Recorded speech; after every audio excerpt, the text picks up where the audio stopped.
What if the struggles you are trying to escape are not obstacles but invitation? What if life is not pushing you but patiently arranging the exact mirrors you need to finally see what has been hidden beneath the surface? Welcome to Cosmic Confluence, a space where psychology, spirituality, and lived experience meet in curiosity rather than certainty. I'm Yusuf, and today I'm joined by Dr. Christiaan Oranje, a transformational speaker who guides people through what he calls puzzle style conversations, where insight is revealed gradually, not forcefully.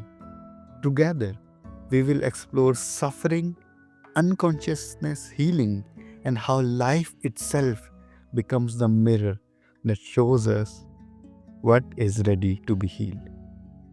With that, I welcome Dr. Christiaan Oranje to the show.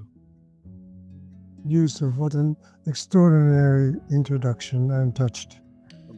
Thank you so much, sir. I would request you to take the lead and Sure. Yeah, I'm glad to. So I'd like to invite the listeners to go on a little adventure with me. Let's say a treasure hunt. And what I'm about to present is like putting a puzzle together. We have all these pieces on the table with a box that has no picture on top of it because that's life. And by slowly putting every piece in place, it becomes clear what all this is about. And with every treasure hunt there's a map coming with it. A map on which you can see where the mountains are, the forests, the rivers, and there's a dotted line that shows you the path from where you are now and to the red cross where you find the treasure. Another way to say it is that I'd like to take you on a helicopter ride, and in doing so, you're able to see the territory that I'm talking about and the territory that I feel is important to show you to give you a kind of an idea and understanding of what actually is happening and why it is happening and how to best deal with it. So, here we go. well, This territory you're about to see can be summarized in what I call the triple dynamic, which is something that, to my knowledge, no one is speaking about in this way. This triple dynamic consists out of three elements. Firstly, what is it that really happens when we numb or suppress uncomfortable feelings and thoughts? Secondly, how is life showing us what needs healing as we transition into a higher dimensional way of living? And thirdly, why is it that mindset and subconscious work often don't lead to lasting change? Now, to give you a bit of context, I'm primarily working with affluent soul seeking women over 40 who have it all, yet feel empty, unfulfilled, and struggle to be happy. And I like to use the work I do with them to illustrate principles that anyone here listening can relate to, simply because with them it's the most obvious. At least that is from my experience. This is what has led to my discovery. Quite recently, I noticed a remarkable shift in seeing different kinds of clients reaching out to ask for my assistance, and the issues they were bringing to the table were more complex and more severe. And that made me wonder why. I found that there is a certain theme that all of the clients I work with have in common. And this is what I have called the triple dynamic. Back to the world of the affluent to explore the first element, the numbing part. In the high society circles, there is an unspoken rule that it is considered to be not done when you openly, and sometimes even publicly, speak about your more deeper and darker feelings and thoughts. In those circles, you are trained to to keep up appearance, to smile, and even when you're falling apart inside. I call this the silent epidemic among the affluent. Their suffering is invisible. Now, I'm not here to criticize that rule. I understand why it came into being and what its function is. What I do want to do is to point out the consequences that I see that cultivating such an attitude has. Now, for you listening, think about your own upbringing, parents, teachers, etc. Were your emotions welcomed? Could you express yourself freely? This is another kind of an environment, the upbringing and influenced by parents and teachers where the habit of numbing is cultivated. Numbing can also come from a sudden, unexpected negative impact from, call it, traumatic event, in which it was all too much at once to process. So we pushed what we couldn't handle into our sub and sometimes straight into our unconscious. And here comes the first element of the triple dynamic into play. All that we suppress um, has become part of what I call our conditioning. I call it our negative patterns of behavior in thinking, limiting beliefs, feeling, negative emotions, and the way we act, including the choices and decisions we make. I see a direct relationship between the degree to which someone suppresses negative feelings and thoughts and the way this expresses itself in their outer circumstances. Take, for instance, again the tendency towards numbing. Numbing has various side effects and consequences. It can show up as burnout, physical illness, or chronic fatigue, for instance. But for today, I want to emphasize one particular side effect, which has to do with a simple principle. The moment you suppress the negative feelings and thoughts you don't want to feel or think, you automatically restrict your ability to express and experience the pleasant thoughts and feelings you do want to feel and think. And this is my explanation for why so many wealthy people who have surrounded themselves with the lifestyle dreams are made of feel empty, unfulfilled, and unhappy, telling me that they are unable to truly enjoy all the richness life has to offer. This is what the current clients I'm working with are reporting back to me about what they're struggling with. And listeners, see in which of these descriptions you recognize yourself in. They feel unhappy despite having everything, without knowing why and not knowing what to do to change it. Or certain situations or patterns keep repeating like a red thread throughout their life and they don't know how to break that cycle. Or issues they believed were resolved in the past now these days resurface again, often unexpectedly and with renewed intensity. Or they do know what is causing their unhappiness and they have done already so many things to change it, but no matter what they've done and no matter how hard they've tried, nothing they do to change it seems to work. All this may result in a moment where they feel that life is pretty pointless, driving them to the edge of hopelessness and thinking, why is all this happening to me? And perhaps coming to that decision saying, enough is enough. Have there moments where you, listeners, have thought something similar at some point?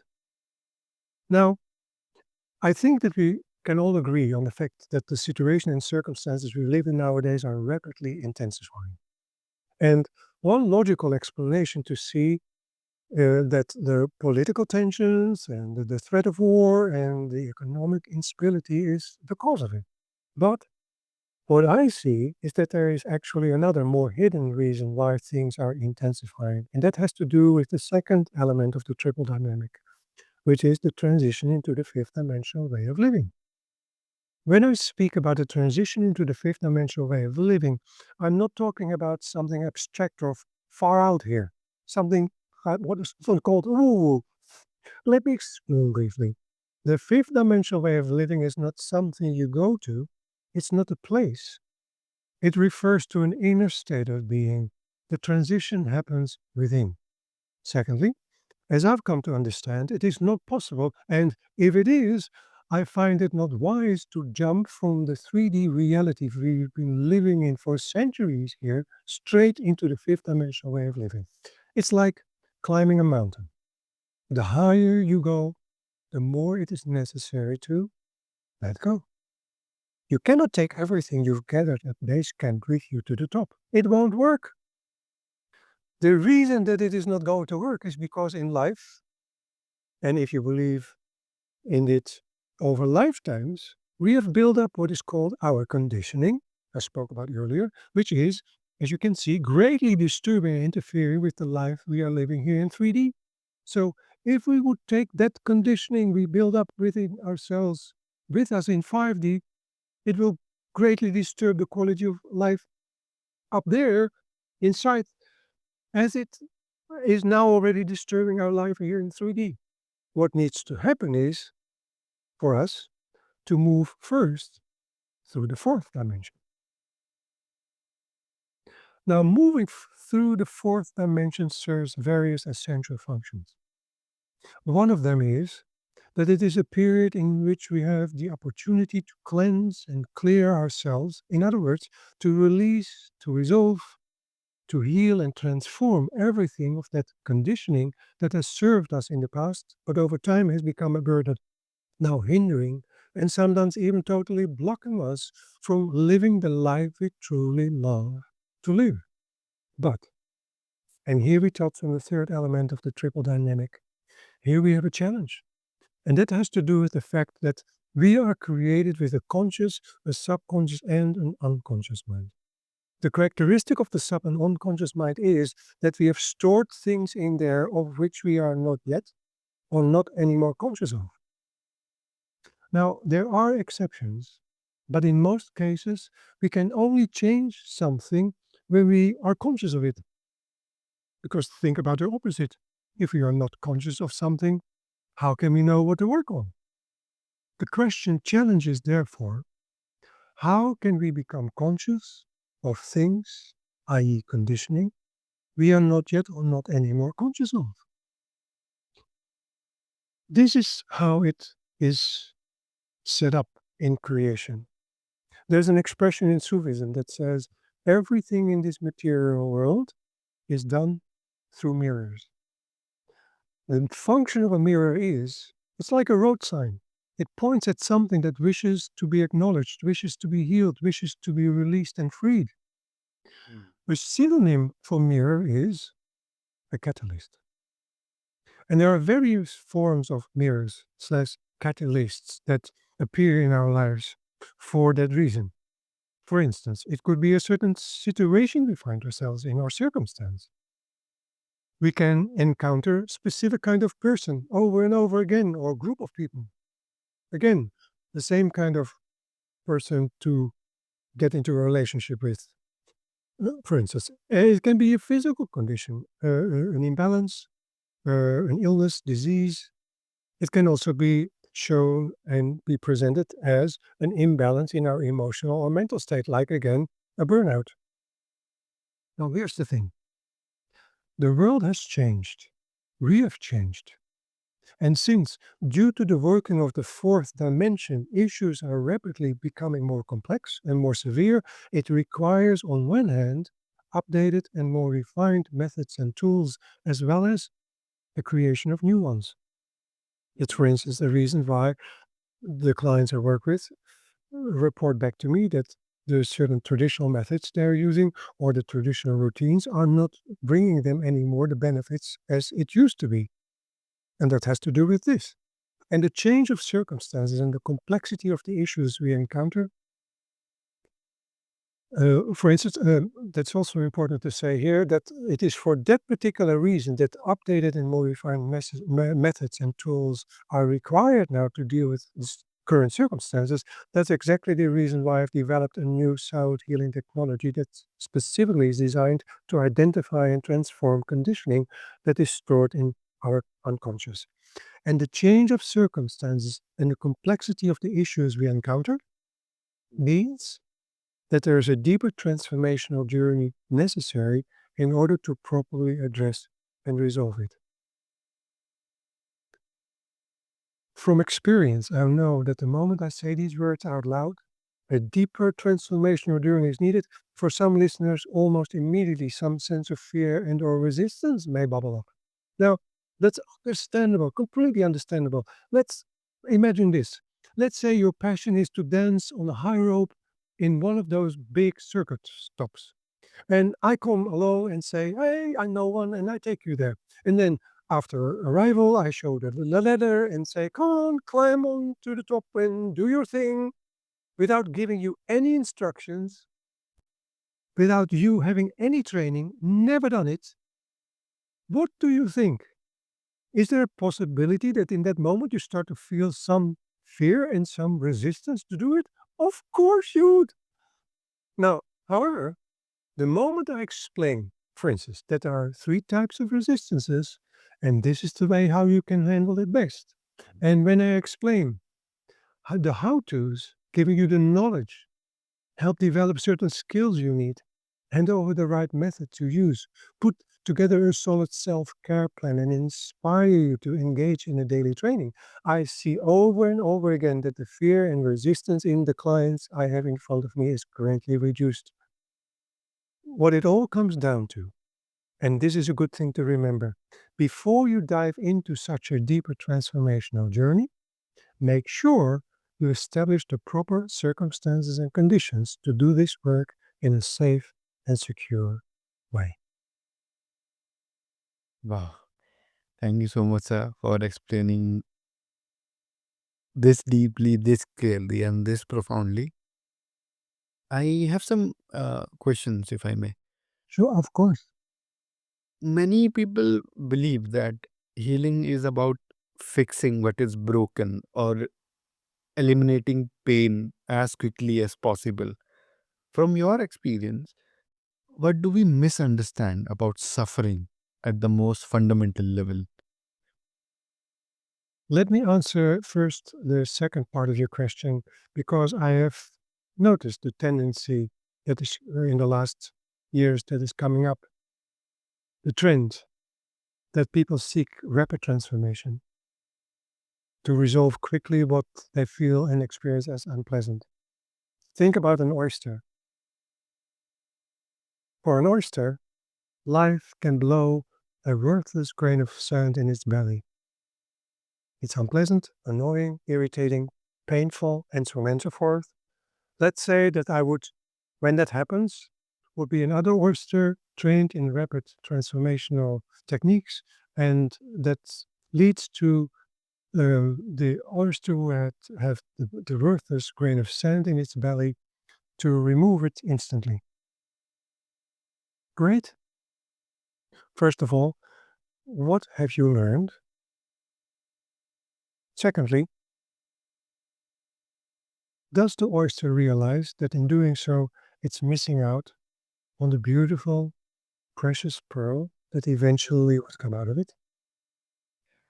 That's the first answer to the second half of your question. The first half of your question has to do with, well, what is it about um, fixing what is broken? There are two sides to it. In essence, we all are not broken. In essence. But to leave it at that point is greatly disrespectful to people who find themselves in a situation where they do feel broken. The, div- the correct way to view it is that in essence, we are not broken, but on a human level, we can carry something with us that actually really is broken. We can have a broken heart in relationships. We can have had moments in which our trust is broken. We can have a leg that's broken where the bone sticks out. To say, and I hear this expression quite a lot. You are not broken. No, that's true. But we can carry sometimes in ourselves something that is broken, and it is through, and that's the first step. I see it over and over again. The acknowledgement for me to say that to a client who comes to me who feels that way, simply the acknowledgement of ourselves towards ourselves that something is indeed broken that we carry with us, that immediately already sets the healing process in motion. Simply the acknowledgement of it, that is where they feel seen, that's where they feel understood, and that's already the healing in itself. Dr. Christian, for listeners who feel called to explore this experiential way of healing more deeply, where can they find you and your work? A great question, and I'm so glad that you asked because, and this is the kind of the takeaway that I would like to offer. Whenever you listening here want to change something, or you are confronted with a difficult situation, what most likely happens is that it has a negative impact on how you feel and think. We call that to slide into a lower vibrational, also known as a non-resourceful state. Being in fear, in a fight, flight, or freeze state, that's an example of it.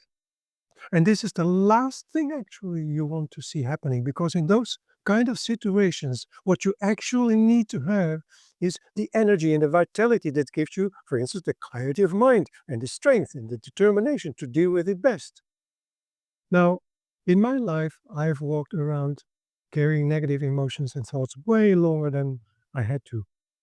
However, as I said, negative feelings and emotions and thoughts are worthless grains of sand for an oyster in the beginning, but when handled well, you end up with a beautiful, precious pearl.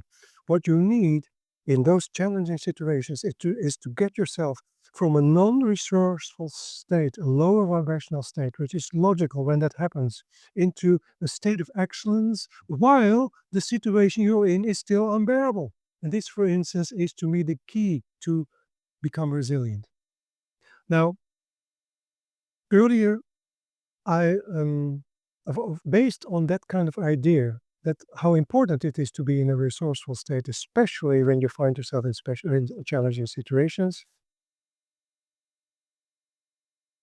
That's the reason why I would like to offer you here listening to offer you a little gift. It's a short, downloadable ebook called The 5 Steps to Transform Any Negative Feeling or Thought Anytime, Anywhere in 7 minutes or less.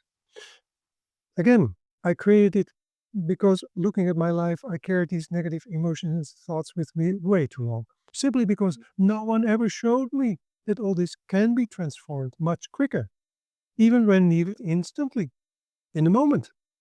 The advantage of this 5 steps ritual is that it prevents you from suppressing of what you don't like to feel or think, and instead to turn those feelings and thoughts into those that energize and empower and uplift you. You'll find the link in the show notes. It's a simple download and you'll receive it by email.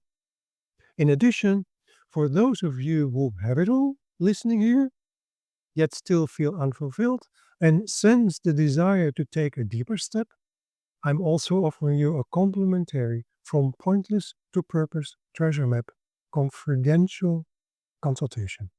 It's a 1-hour conversation where you can experience how I work, ask your questions directly, and explore whether I'm the right person to assist you in making the changes you want or need to make. And just to be clear, this is a no pressure consultation. There are no obligations. It's simply an invitation to explore. Thank you so much, sir, for joining us on Cosmic Confluence today. My pleasure, Yusuf. Pleasure to serve you and your audience. It's a great honor. Thank you. And to all our listeners, if something shifted quietly inside you today, trust that movement. You do not need to rush it. Let the pieces settle in their own time.